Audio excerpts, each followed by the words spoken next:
Hey, there's dinner if you're... No, I'm gonna eat later, thanks. What's that about? He just sits in his car now and watches our house? Who? Garrett.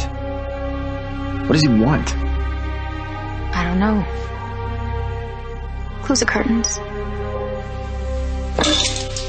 I'll be in my room if you need me. Actually, Toby, wait. Can I show you something?